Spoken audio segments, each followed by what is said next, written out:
Aaron Lopez? Oh, I don't know. You can ask anyone back there too. See that sister in the back? You can ask her. You can ask any. Yes, talk to me. Yes, bro. No, I haven't. Have you heard of Aaron Lopez? Have you?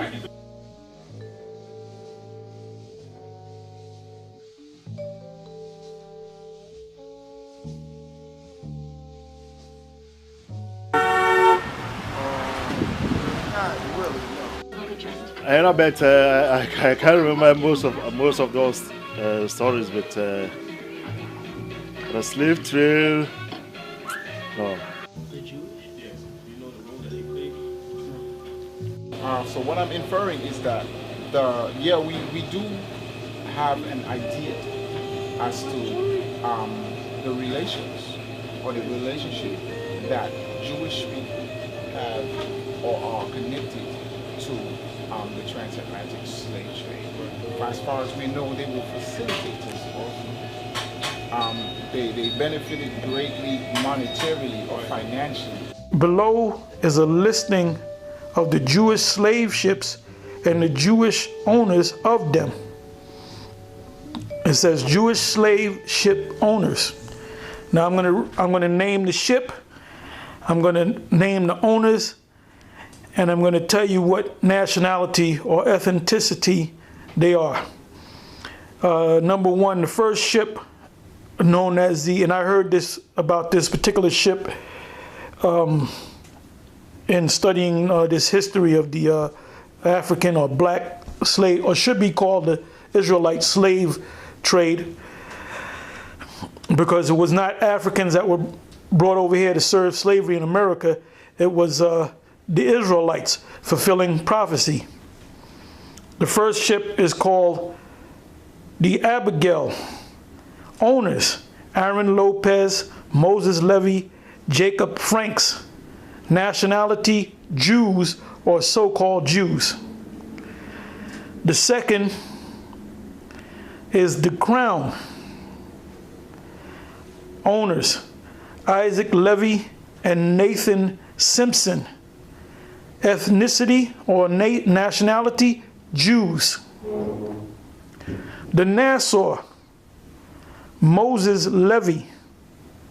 Nationality, a Jew, a so-called Jew.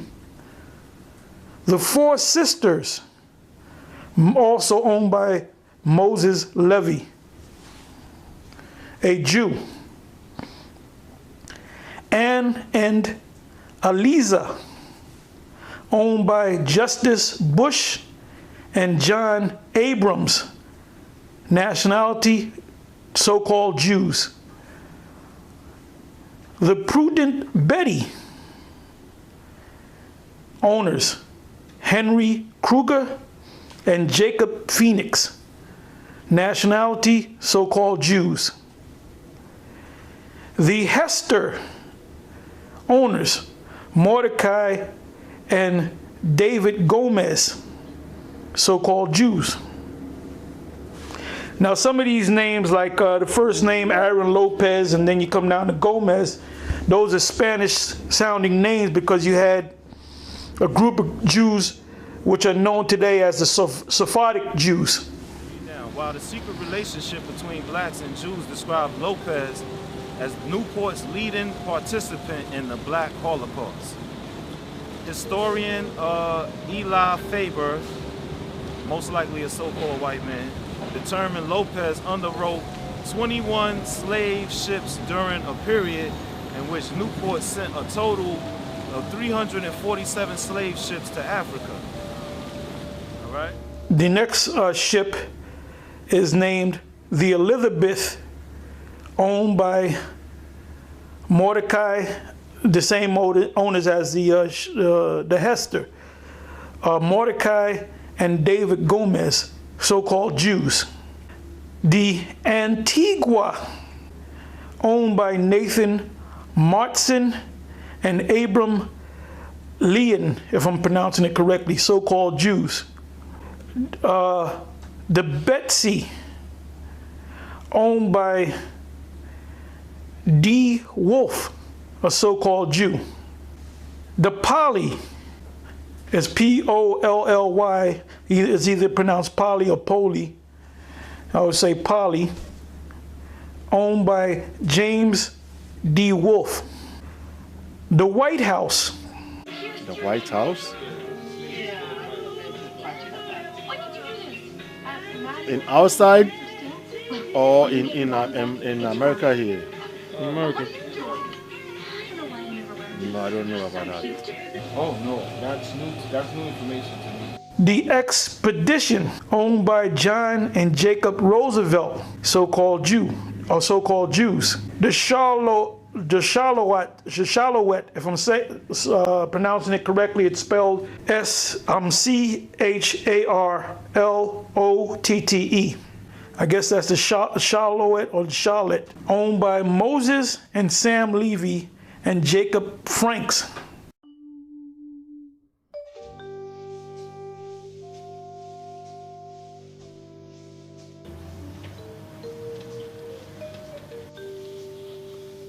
Slave ship? What, like movies based on it? Yes, I do. We have, what's that, the Maria Pinta, if I'm not mistaken. What's that? Jesus was also the name of the slave ship. A lot of people do not know that. And there are others also. But those two definitely come to mind more like accessible, you know. So that's quite interesting that a slave ship would be named, Jesus. There's tons of documentation on the so-called Jews having a major part in the slave trade. The following passages are from Dr. Raphael's book, Jews and Judaism in the United States, a documentary history. In parentheses, New York, Berman House, Inc., publishing 1983. And this is what it says. It says, Jews also took an active part in the Dutch colonial slave trade. Indeed, the bylaws of the Recife and Mauricia congregations in 1648. So, you know, when slavery became this major endeavor, something to invest in, the so-called Jews hopped right on it, because we're reading the time period is 1648. Included an imposter tax or Jewish tax of 5 soldos for each Negro slave a Brazilian Jew purchased from the West Indies Company. Slave auctions were postponed if they fell on a Jewish holiday. In Curacao in the 16th century, as well as in the British colonies of Barbados and Jamaica in the 18th century, Jewish merchants played a major role in the slave trade. In fact, in all the American colonies, whether French, British, or Dutch, Jewish merchants frequently dominated. This was no less true on the North American mainland, where during the 18th century, Jews participated in the triangular trade that brought slaves from Africa to the West Indies, and they exchanged them for molasses, which in turn was taken to New England and converted into rum for sale in Africa. Because, and I'm gonna read a scripture on that, because what they did was they traded the bulk of the slaves for mustard guns, wine, rum, harlots, beads, glass, and other things.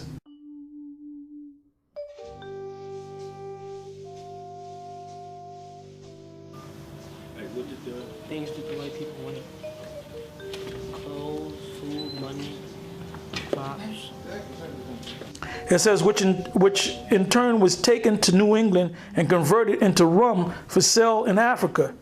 Isaac de Costa of Charleston in the 1750s, David Franks of Philadelphia in the 1750s and the 1760s, and Aaron Lopez, and we read about Aaron Lopez pertaining to that ship that he owned, along with some other so-called Jews called the Abigail.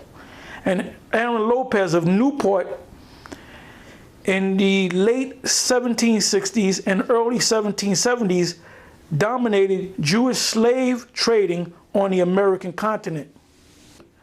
The first scripture is Isaiah 22:18. The second is Deuteronomy 28:68. And the third and last is Joel, the 3rd chapter, from the 2nd verse to the 3rd verse. I'm sorry, there's one more, Revelation 11, verses 8 to 10. Isaiah 22:18. He, the Most High, will surely violently turn and toss thee, talking about the curses that Israel is going to receive, like a ball into a large country. That ball that's going to be tossed back and forth is talking about the ships that you're going to be brought in, used to be brought to America, into a large country. That large country is talking about America, which biblically, spiritually is Babylon the Great.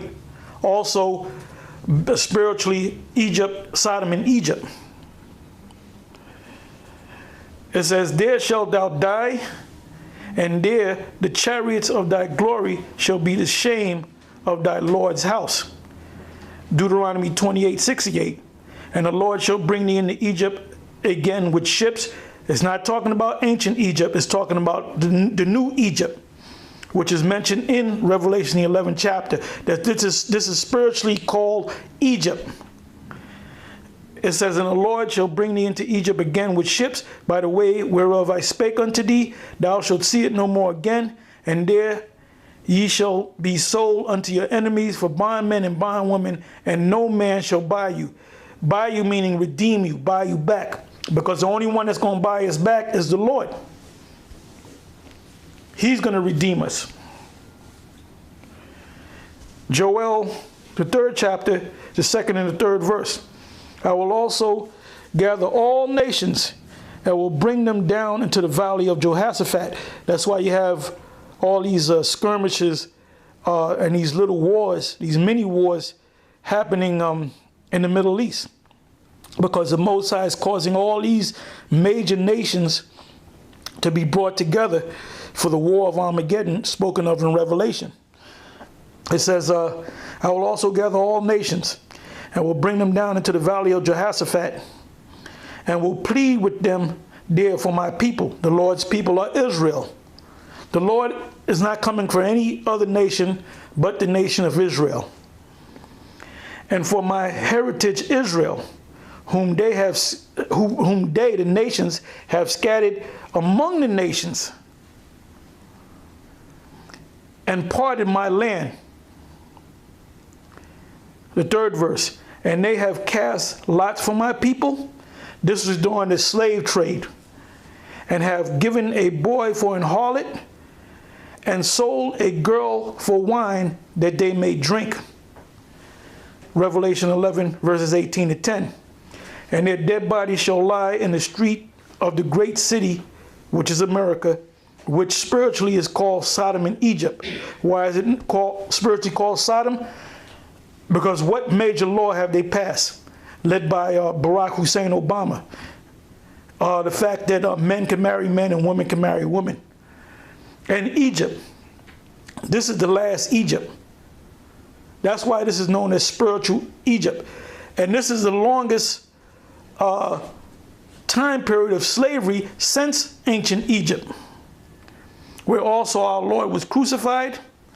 In other words, they took the so-called black Lord away from us and gave us a white Lord. That's why you have a lot of Israelite groups saying Christ. When they say Christ, they're really pushing the white, the Edomite, the Cesare Borgia. Yeah. That's why they can't frame it in their mouth to say Yahushai. And they of the people and kindreds and tongues and nations shall see their dead bodies 3 days and a half, and shall not suffer their dead bodies to be put in the graves, because we're not physically dead. We're mentally dead. We're spiritually dead. and they that dwell upon the earth shall rejoice over them, and make merry, and shall send gifts one to another. And those gifts, we were the gifts in the form of slavery. Because these two prophets, the nation of Israel split up into two kingdoms, so they referred to us as two prophets. Tormented them that dwell on the earth. Because when we were in our power seat, we put hell on you nations. So now, you're getting back at us for what we did when we enslaved you, namely the Edomites.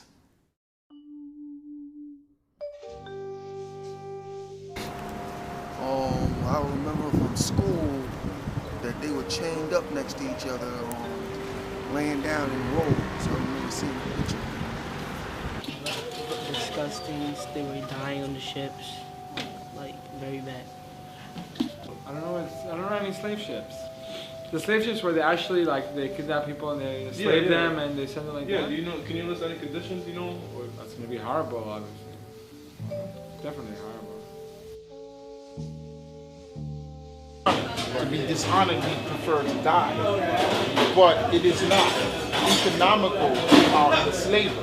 So therefore, we forced, and some of the things that were done were definitely knocking the teeth out, place the funnels in order to force feed, so that we could survive the trip in order to have an economical reward at the end of that particular journey. Found in the book of Deuteronomy, the 28th chapter, the 68th verse. Now, this is one of the main scriptures that we use to prove that we're the Israelites that the Bible speaks of, because that is prophecy, the prophecy of the cargo slave ships. When you read Deuteronomy 28 and 68, it says, "And the Lord shall bring thee into Egypt again with ships." And as we have taught, that this Egypt is talking about America, because America is spiritually known as Egypt. They carry the symbols of Egypt, and the word Egypt means bondage. And that's found in the book of Exodus 20 and 2. Now, I'll read it again. It says, "And the Lord shall bring thee into Egypt again with ships. By the way whereof I spake unto thee, thou shalt see it no more again. And there ye shall be sold unto your enemies for bondmen and bondwomen, and no man shall buy you."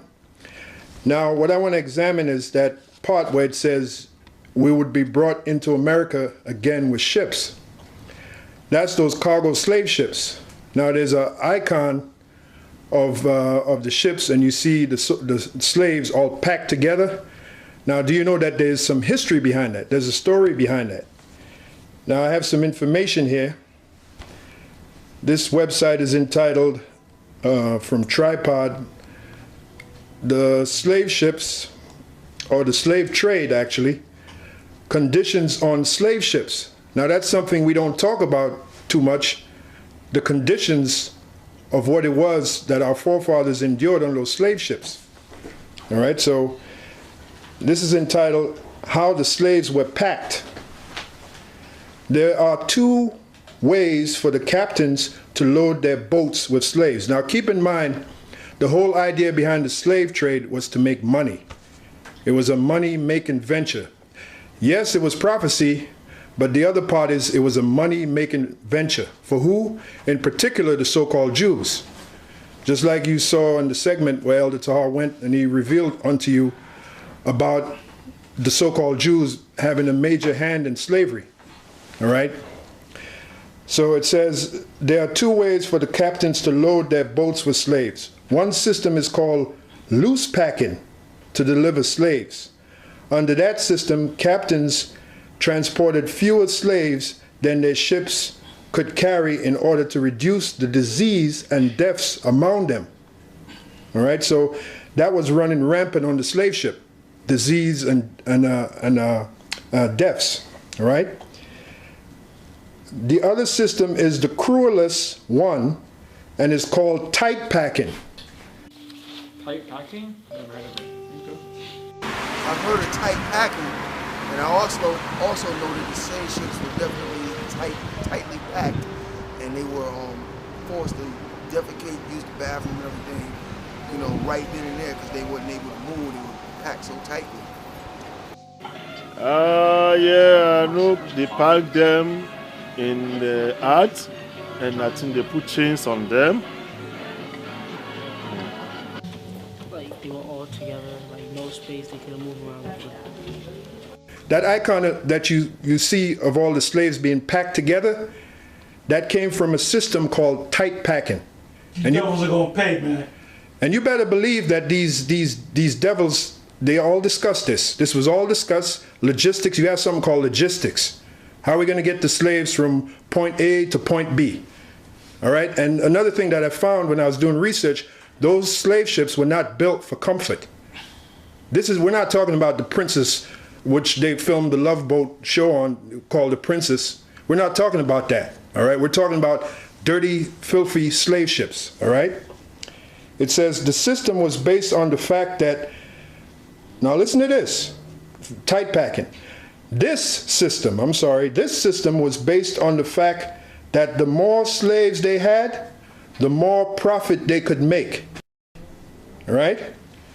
They carried as many slaves as their ship could carry, and often more. And when you hear the system tight packing, what do you have to think in pictures.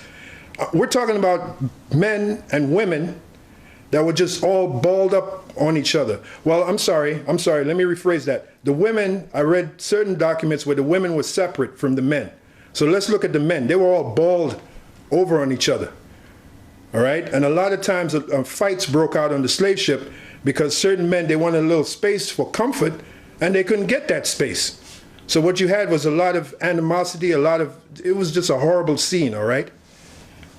Reading on, it says, in the ship's hold, the slaves were chained ankle to wrist. And that was a 3-month journey, all right?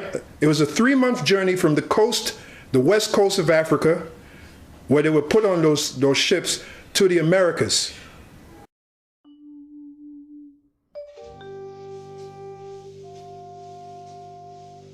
I remember that.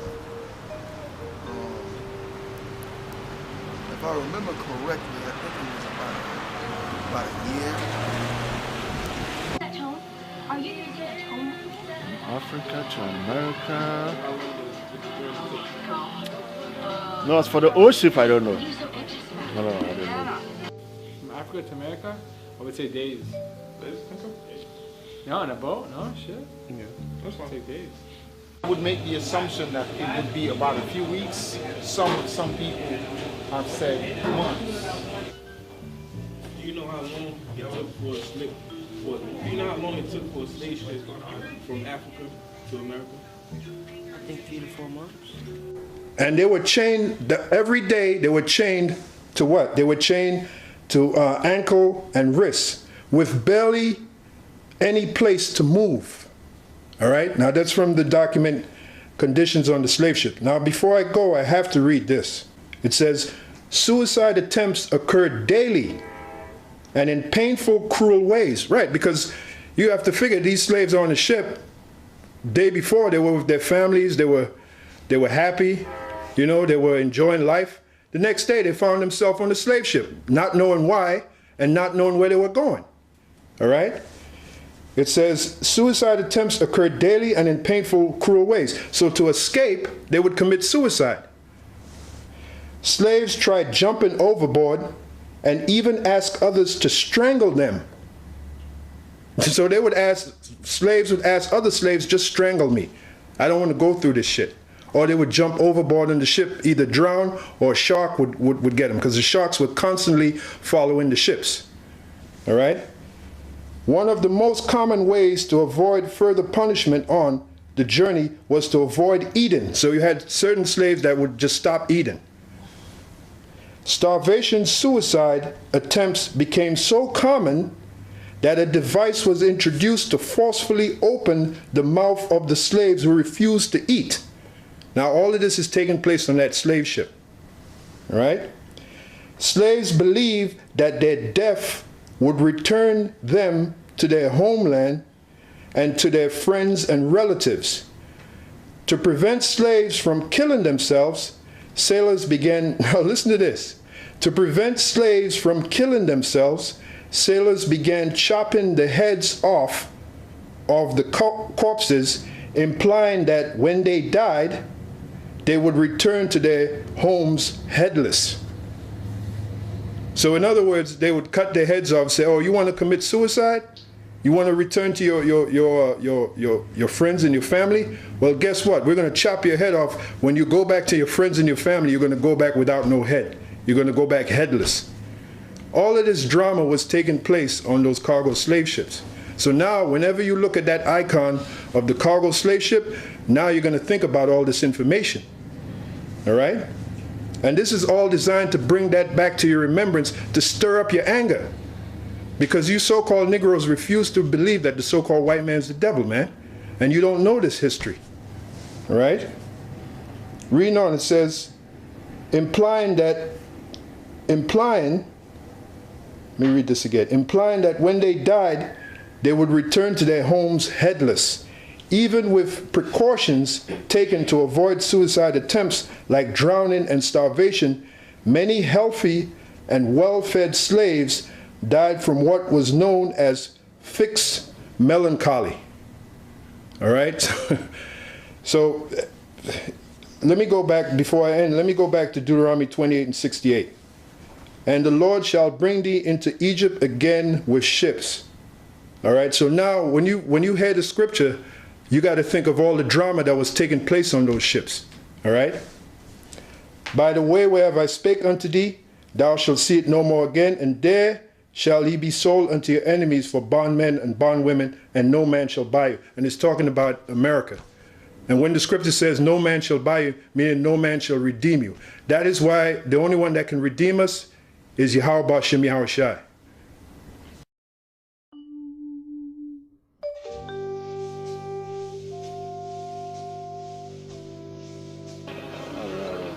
Maybe I think, is it 1600? Well, I don't remember. I think something like 16. I can't remember how much because. I don't know the exact date. I'm going to say I am, because we've got Arabs too, brother.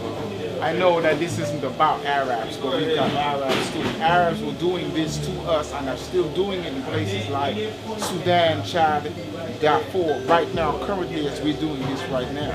I'm not trying to divert from what it is that we're talking about. But if we're talking about enslavement to us or to me, it doesn't matter who. Exactly, right. So we're talking about, and again, we're talking about, primarily we spoke about Christopher Columbus and the Jewish involvement in slavery. So you're talking about, before it was documented, it was transpiring, it was taking place. So I'm going to say that I am not particularly sure about that.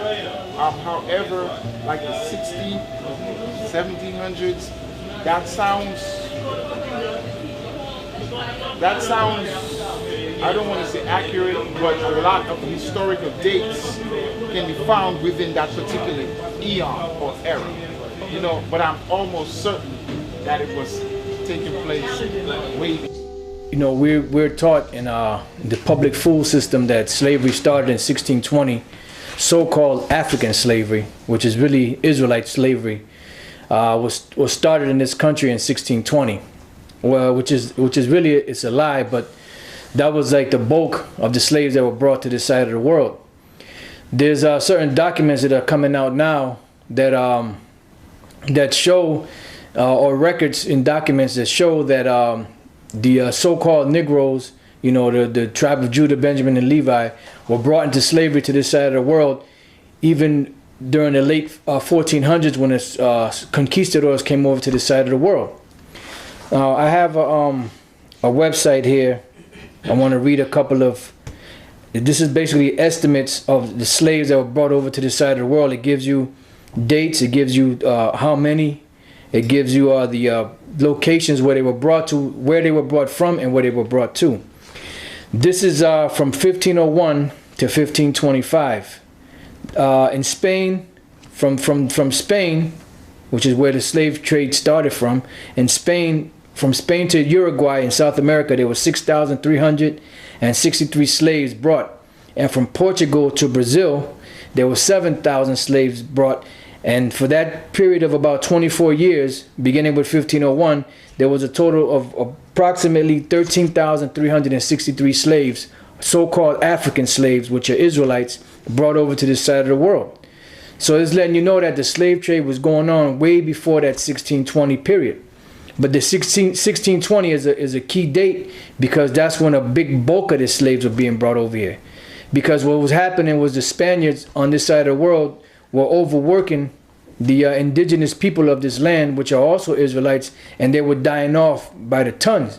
And what was happening was the sugar and the different tobaccos and everything that they were planting, you know, the crops needed to go on. The crops needed to be picked so they could make that money. So that's why they were working the slaves so hard, and the slaves were dying. So they had to bring other slaves over here to take over. And from 1526 to 1550, from Spain to Uruguay, 25,375, and from Portugal to Brazil, 25,387, for a grand total those particular years of 50,763 slaves brought over here. I'll read a few more. 1576, 1551 to 1575, it says from Spain to Uruguay, 28,167. From Portugal to Brazil, 31,089. And from Great Britain, 1,685. Now, what you're going to find out is that the Caribbean islands begin, especially Havana, Cuba, Santo Domingo, and Haiti, were big slave ports. And what was happening was they were bringing the ships from so-called Africa to this side of the world, and they were embarking down in the Caribbean islands to clean the slaves up and to ship them out up to North America and South America or wherever it was that those slaves were needed. So I have another site here that goes into these ports, and there's a place called Isabela. Right? It says the proximity of gold and numbers of indigenous Tainos led the Spanish to settle in what they named Isabela on the north coast of Hispaniola, which Hispaniola was what they called Dominican Republic in Haiti. It says in 1493, over the next 5 years, the local population was worked to death building the town and looking for gold in the nearby river. The Spanish already had slaves, largely from North Africa, who they brought with them to Santo Domingo. Many managed to escape to the mountains, and the settlements was abandoned in 1498. So basically, they from Spain, as we read in the other document, they were already bringing Jake slaves or the southern tribe slaves over to this side of the world for the purpose of what? Of working those plantations that they had set up. Why? Because the indigenous people were dying off, so they needed this. And these are all parts of prophecy, parts of the curses that came upon our people, that they would suffer for breaking the law, statutes, and commandments of Yahweh Bashem Yahushai. Now reading on, it says the city of Santo Domingo.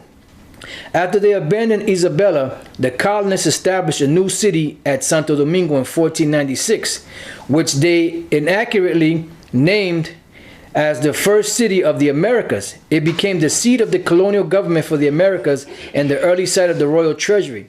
Its governor, Nicolas de Ovando, ordered the first importation of Spanish-speaking slaves of African descent, Ladinos, into the Americas in 1501.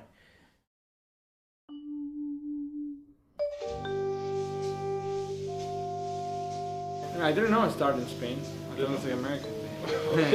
Yeah, I hear something like that, but I don't read about. First slaves were from Spain before 1620. Did you know that?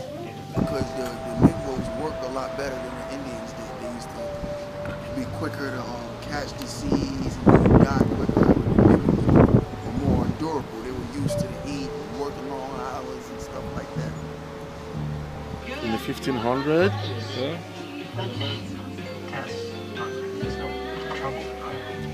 Where you to? We are not better. Normally, I don't have this thing about those things because it's been a long time, so I just don't want to put my mind on those things. Yeah. Okay. I'm not sure if you knew that, but I mean, Did I know that? Yes, I did, because I myself, I was born in the Caribbean, which is called wrongfully the West Indies, because we are not Indians. We are dark-skinned people, and common practice of the indigenous people dying off, and then that labor force having to be replenished. So a lot of it was going on with us as the replacement for that labor force. So it didn't just happen here in North America and South America or Central America. It happened during the what is that called? The triangular. Yes. So whatever happened here was basically a variation of what was transpiring everywhere they touched. They meaning enslavers or people who class themselves as white. Letting you know that the slave trade of the so-called Negroes in this country, which are the Israelites, Judah, Benjamin, and Levi of the nation of Israel, started way before 1620. There's a lot of information, a lot of things that are hidden, that you're not being told of in history, you know. And the way that they control you is through the American food system, because that's where they indoctrinate you and they teach you history that they want you to know. Like there's a famous quote by Voltaire, a philosopher. I believe he was a French philosopher. He said, "History is a lie commonly agreed upon." And that's what they do. They just take different parts of history, slap them together, and feed it to you, spoon feed it to you in these different schools. Now I have a couple of scriptures here to back up, the slave trade. This is Nahum chapter 3 verse 4. This is the Lord speaking to you so-called white people, you Edomites. What you in the scriptures you're known as Babylon the Great, you're known as the Assyrians, the Basra, you're known by different names, Egypt. All right, it says Nahum 3 and 4, because of the multitude of the whoredom of the well-favored harlot, the mistress of witchcrafts, because America is the mistress of witchcraft, that selleth nations through her whoredoms and families through her witchcrafts. And that's how you were able to do that, because them so-called Jews, which supplied the ships through the British East India Company and the Dutch East India Company, they were the ones that allowed the rest of you other Edomites to ship the so-called Negroes, which are the tribe of Judah, Benjamin, and Levi, over to this side of the world. And that's where the slave trade began. Why? Because this was all to fulfill prophecy. Now keep in mind, there were revolts that took place even on the islands. Jake revolted against Esau. They started fighting against Esau, and these conquistadors, these Spaniards, they would get nervous because more and more slaves were revolting. And there's been a whole lot of revolts all throughout history, of Jake trying to get away from you devils, but it can't happen. Why? Because the Lord put that curse on Jake, and Jake can't escape that curse until it's fully fulfilled. Now this is the book of this is an account in our third Maccabees, in First Maccabees 3 and 41. It says, and the merchants of the country, hearing the fame of them, took silver and gold very much with servants, and came into the camp to buy the children of Israel for slaves. Letting you know that this is nothing new. The children of Israel were in slavery under the Egyptians and all other nations on the planet Earth. This just happened to be the last captivity under the so-called white men, which are the Edomites. And this is the book of Revelation, the 18th chapter and the 11th verse, because ultimately what's going to happen is this country is going to be destroyed. And this is what's going to happen after the destruction, because you're still going to have people, remnants of people around the world that are going to see the destruction. And especially businessmen that had large monies invested into this country by way of their merchandise. Revelation 18:11, and the merchants of the earth shall weep and mourn over her, for no man buyeth their merchandise any more. The merchandise of gold and silver and precious stones and of pearls and fine linen and purple and silk and scarlet and all the ironwood and all manner of vessels of ivory and all manner of vessels of most precious wood and of brass and iron and marble and cinnamon and odors and ointments and frankincense and wine and oil and fine flour and wheat and beasts and sheep and horses and chariots and slaves and souls of men. Because in this country they still sell slaves, and they've been selling slaves from the beginning of the colonization of the so-called white men, which are the Edomites that came over to this side of the world.